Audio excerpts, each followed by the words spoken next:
En un seul mot, choqué. Choqué de cet épisode qui était incroyable.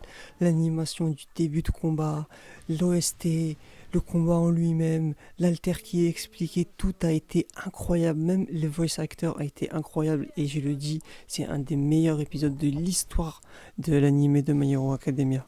Alors, je vais vous dire la vérité, il y a tellement de trucs à dire, mais j'ai pas envie que l'épisode y fasse 20 minutes. Donc, je vais vous dire concrètement, déjà, on va parler de l'animation. L'animation, elle a été folle, c'est incroyable. La fluidité des mouvements, de tout, de partout, c'était ouf. Je veux dire, juste à voir l'épisode, c'est un truc de malade. Je sais pas c'est quoi le budget qu'ils ont mis dans cet épisode, mais c'est une dinguerie. J'avais l'impression de voir un film. Déjà, on a le début avec All Might et la Batmobile, comme j'ai dit, maintenant je l'appelle comme ça, en mode film d'action. On avait l'impression que c'était une scène de Mission Impossible, de 007. C'était trop la classe. Quand All Might il sort de la voiture comme ça, il met un pied à terre, et il arrive, il regarde dans les yeux des autres, il dit je suis peut-être plus All Might d'avant, mais vous me devez le respect. Et après, les vilains ils se sont taillés, je vous jure, c'était une scène d'action. Donc maintenant on va parler de l'animation du combat entre Deku et Lady Nagant, mais qu'est-ce que vous voulez que je vous dise? C'était une animation incroyable, je veux dire elle était super fluide, c'était super joli, j'ai encore la chair de poule là, je me sens pas bien, j'ai encore des bouffées de chaleur tellement c'était ouf.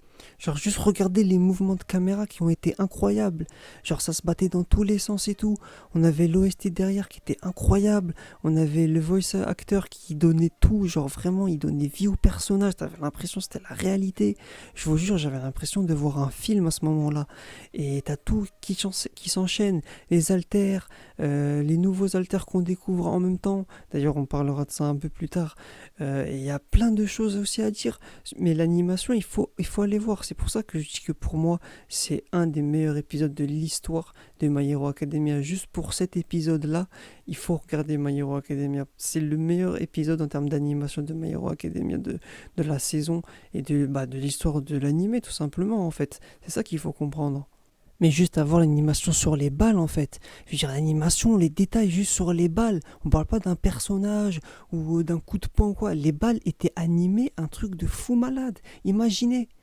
Donc du coup on va parler plus du combat en lui-même. Donc à partir du moment où Deku il sait que il y a un sniper en face, ce qu'il va essayer de faire logiquement c'est essayer de se rapprocher pour qu'il y ait moins de distance et qu'il puisse l'avoir au corps à corps. Donc il utilise son alter qui lui permet d'avoir comme une bombe fumigène et il utilise des leurres des 3-4 côtés pour mettre la dispersion un peu, voilà ce genre de choses pour distraire l'ennemi et pour que lui il puisse sortir d'un côté que Lady Nagant ne s'attend pas. Il faut parler aussi de la vitesse de tir de Lady Nagant, c'est une dinguerie. C'est un sniper, mais elle tire en rafale. À chaque fois qu'il y avait ne serait-ce qu'un bout des coups qui bougeait, elle arrivait à toucher. C'était un truc de ouf. Elle réagissait, c'était fou. Genre, vraiment, ça se voyait que elle maîtrisait son alter et que c'était pas un vilain à peu près comme ça. Ça faisait des années qu'elle entraînait son alter et qu'elle a mis son potentiel à 100%. Je peux vous dire, son alter, il est à 100%, il est pas à 45% comme des coups en ce moment.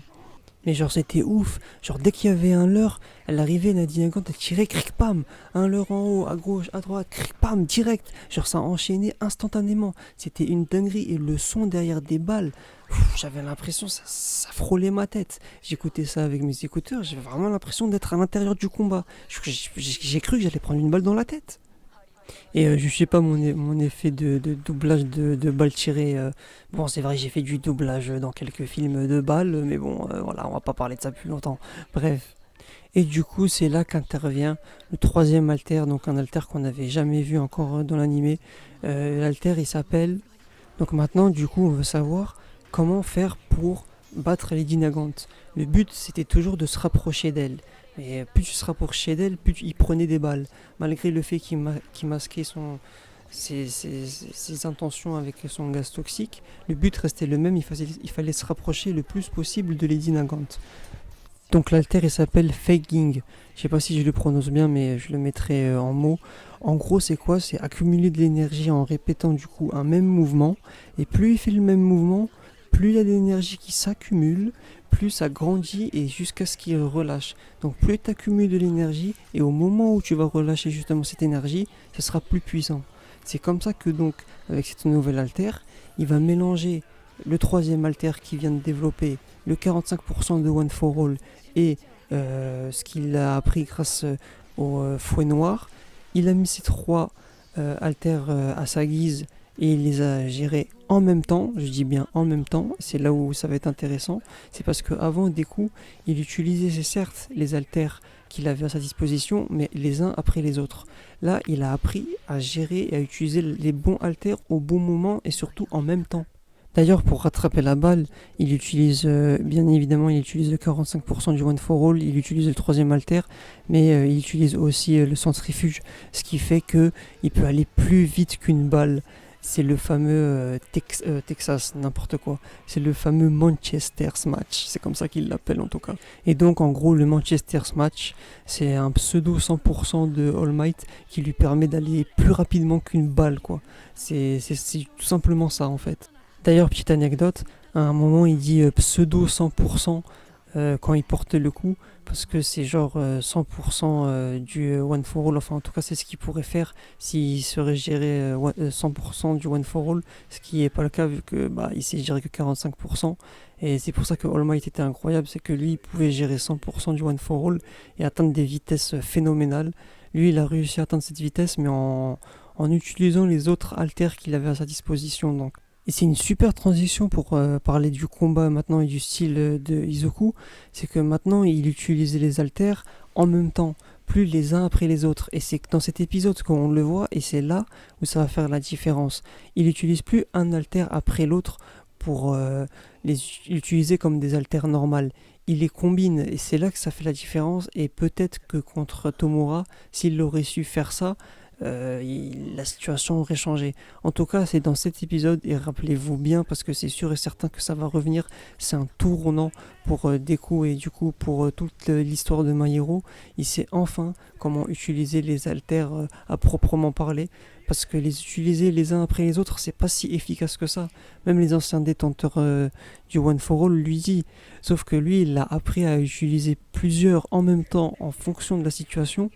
Là, on arrive à un stade où vraiment Isoku, il va être incroyable. Ça va être incroyable de voir les prochains combats, vraiment.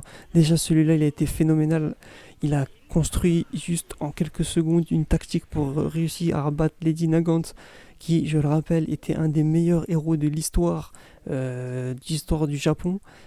J'imagine même pas ce qu'il va pouvoir nous inventer quand on va arriver vers la fin de l'anime. Donc je finirai du coup vite fait en parlant du passé de Lady Nagant. Donc comme vous avez vu, c'était un héros qui agissait sur la commission. La commission c'est quoi? C'est tout simplement ceux qui gèrent les héros, donc la commission des héros en gros. Et du coup c'était la commission qui donnait les ordres aux héros pour faire des boulots comme éliminer les vilains.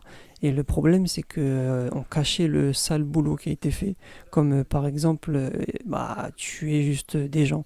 Et les gens, le grand public ne le savait pas. C'est pour ça qu'on les traite de héros, parce que nous, on voit que ce qu'ils font, c'est-à-dire ils coffrent des vilains en prison et c'est tout. Et Lady Nagant, elle, ça lui dégoûtait parce que en final, elle n'était pas vraiment un héros parce qu'elle tuait des gens. C'est donc ça qui l'a forcé du coup à quitter la commission et à devenir un vilain. Mais c'est en regardant les yeux de Deku et ceux de Hawks aussi à la fin qu'elle se rend compte que déjà au final elle s'était trompée et que surtout il y avait d'autres possibilités.